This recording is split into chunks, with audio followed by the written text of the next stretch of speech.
So student, let's start with chapter 5, that is Judiciary.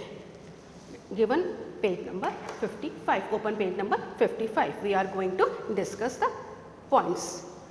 First of all, role of judiciary. So students, we are going to discuss the role of judiciary. What is judiciary? As I have explained you, judiciary is an organ of state. Organ of state, and plays a very important role in the functioning of a democracy. It is a mechanism of courts where citizens can appeal if their laws, if their rights are violated.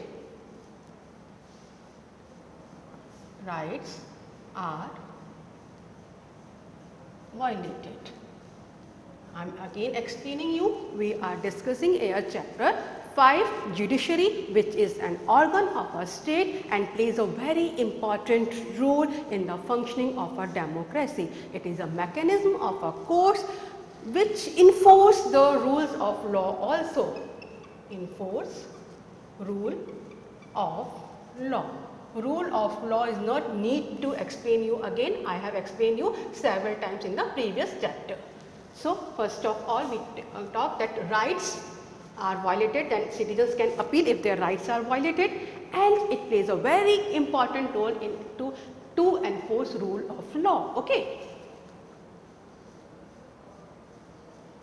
Now, if we talk about the functions of the judiciary, as you can see in the screen, functions of the judiciary: number 1, dispute resolution; number 2, judicial review, and upholding the law and enforcing fundamental rights. These are the functions of the judiciary.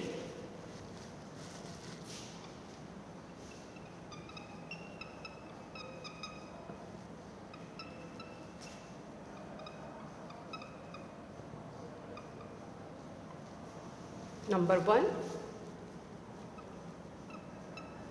dispute resolution. If any kind of disputes between citizens, between center and the state government, it is being solved by a judiciary. There are several kinds of disputes regarding sharing of river water or any kind of selling and purchasing of land, regarding money matter, rent matter, etc. So disputes between citizens and the citizens, in between citizens, in between citizens and the state government. Okay, state government, in between two state governments, or in between central and the state government. Central and the state governments. All kind of disputes is being solved by a judiciary. So first important function is dispute resolution, and the second is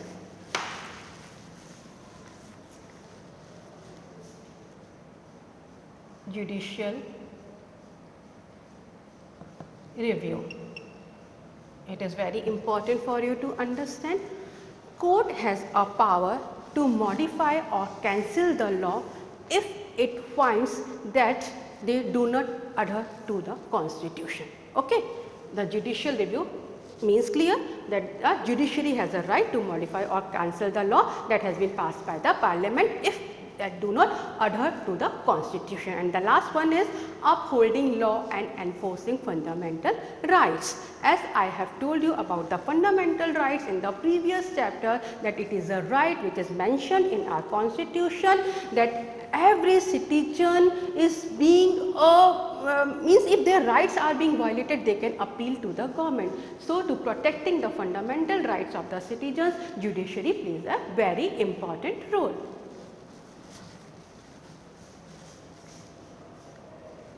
And the third point is independent judiciary and the structure of courts in India, in which included integrated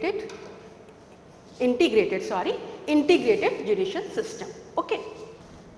Students, while explaining the separation of powers, I have explained to you that there are three organs of the state, that is executive, legislature and judiciary. Three organs. So, independent judiciary means that to separate the executive and the legislature from the judiciary, these two cannot interfere in the work of the judiciary. Our judiciary is independent. Okay, independent judiciary means that these two branches of and the organ of the state cannot interfere in the work of the judiciary. That's it. Now, the structure of courts. Structure of courts can be explained through a pyramid.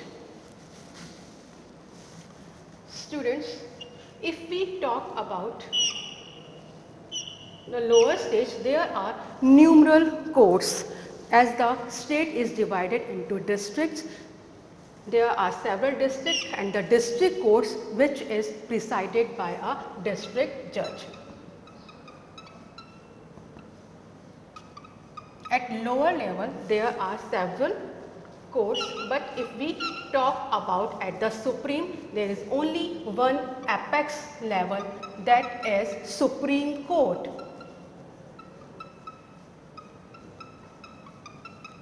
Which is presided by the Chief Justice of India, and each state has a High Court, which is the highest court of the state.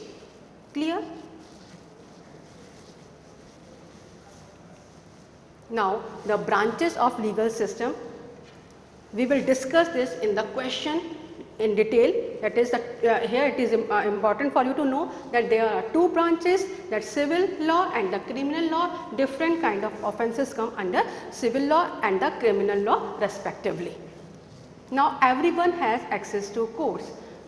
This is a very relevant question. Can everyone has access to court? Yes, students. In India, every citizens can approach to the court if their laws are violated. But if we talk about India, there are poor people and not literate enough, so it becomes very difficult for them to get easy access to the courts. Because to file a case in a court need lots of money,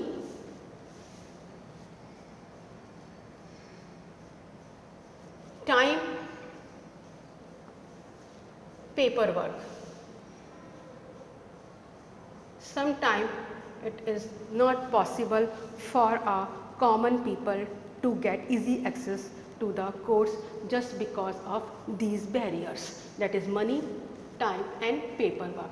For that, the Supreme Court has devised a mechanism that is PIL. I will explain you this while in the question. Okay.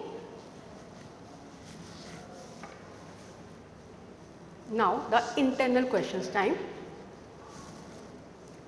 On page number 59, what is appellate system?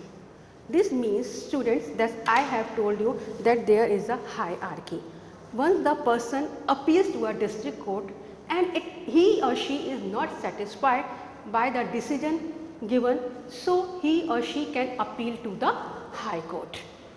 Okay. This is known as appellate system. This means that a person can appeal to a High Court if they believe that the judgment passed by the lower court is not just. But here is also one important thing, that the decisions given by the higher court is binding on to the lower courts. Means once the decision given by the higher court will be the final decision. Now, the next question, name the offences that come under criminal law, given on page number 60. This is a chart. Offences that come under civil and the criminal law are given both, so you can identify and mark it. Theft, harassing a woman to bring more dowry, and murder comes under the criminal law. If somebody is suffering from this kind of crimes or offences, they can go or appeal under criminal law. That cases comes under criminal law. Now, what is the full form of PIL, given on page number 61? Page number 61. Public interest litigation. Okay. Now we are going to discuss copywork. When was Supreme Court established? As Supreme Court at the apex level, top level, we are having Supreme Court, which is located in New Delhi and is presided by a Chief Justice of India. The Supreme Court was established on 26 January 1950, the day India became a republic. Now the second question, who presides over the Supreme Court? The Chief Justice of India presides over the Supreme Court. Question 3, name 3 different levels of courts in our country. As I have explained you, the board through pyramid, that is district court, high court, which is the highest court of the state, and Supreme Court at apex level. Question number 4, list any 2 reasons why you believe an independent judiciary is essential for democracy. As I have explained you that we are having 3 organs, our judiciary is among one of them. As we are having a democracy in India, so it plays a very crucial role in the functioning of a democracy. How? An independent judiciary is essential for democracy to ensure that there is no misuse of power by the legislature and the executive in upholding the law. As I have explained you previously, that is legislature, executive,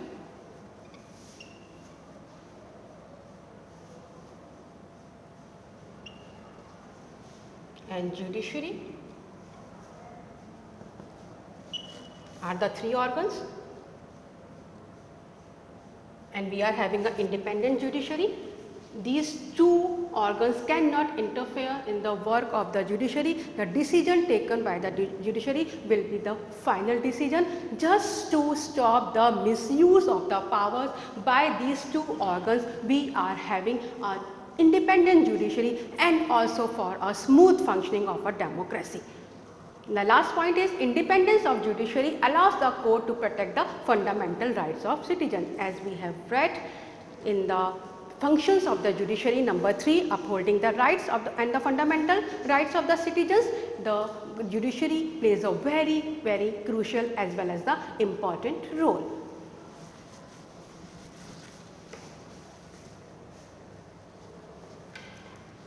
I have explained you, list the functions of the judiciary and explain dispute resolution. I am again explaining it. 3 functions: dispute resolution, judicial review, upholding the law, and enforcing fundamental rights. Dispute resolution, the judicial system provides a mechanism for resolving disputes between citizens and the government, between 2 state governments and between the center and the state governments. If any kind of disputes between them, it is being solved by the judiciary. It is a very important function of a judiciary. Now, why do you think the introduction of public interest litigation in the 1980s is a significant step in ensuring access to justice for all? As I have told you, the Supreme Court devised a mechanism, that is PIL, or public interest litigation. The introduction of PIL in the 1980s has a significant step because in reality the access to courts has always been difficult for a very vast majority of the poor in India. Why so? Because it needs a lot of money, paperwork, as well as take up a lot of time. And the last point I am going to discuss on the board, that is through PIL, access to Indian legal system was simplified.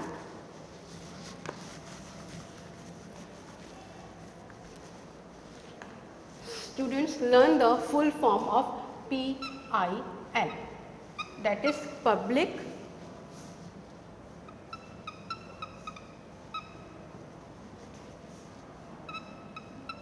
interest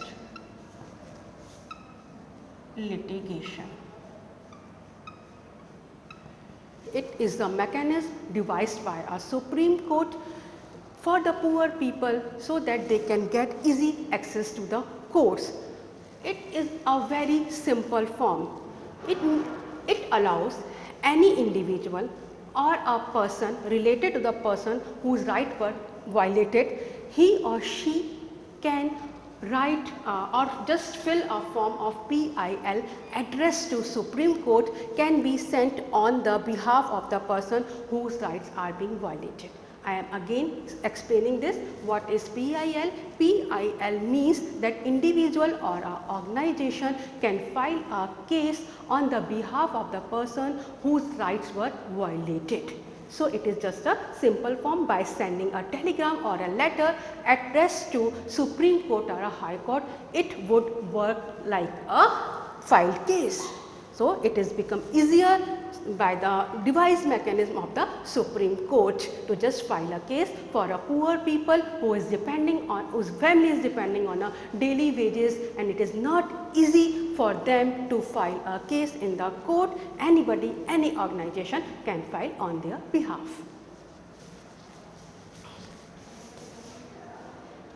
Now, the important question. Differentiate between criminal law and civil law. As I have told you that I will explain this while explaining the question. So, please listen to me carefully. There is a difference between criminal law and civil law, and the lawyers also difference. The person or the lawyer who deals with criminal law known as a criminal lawyer, and the person who deals with the civil law is known as a civil lawyer. Deals with conduct or acts that law defines as offences. Law defines as offences what? Theft, harassing a woman to bring more dowry, and murder, that comes under the criminal law, and deals with any harm or injury to rights of individual. Examples, listen and read these examples very carefully. Number 1, disputes relating to sale of land and purchase of goods. If any kind of disputes regarding the selling or the purchasing of goods, rent matter, and divorce cases, that comes under civil law. It usually begins with the lodging of first information report. If we want to file a case, we have to lodge a first information report, and the full form of FIR is first information report that can be asked. A petition has to be filed before the relevant court in a civil law by the affected party only. The party who has been affected can send a petition to the relevant court. Now, in this, if found guilty, the accused can be sent to jail or fined according to the constitution, whatever is being mentioned in the rules and regulations. The court gives the specific relief asked for in civil law. So, students, read all the questions carefully and read the chapter once, then listen the video, you will definitely get the chapter. Thank you.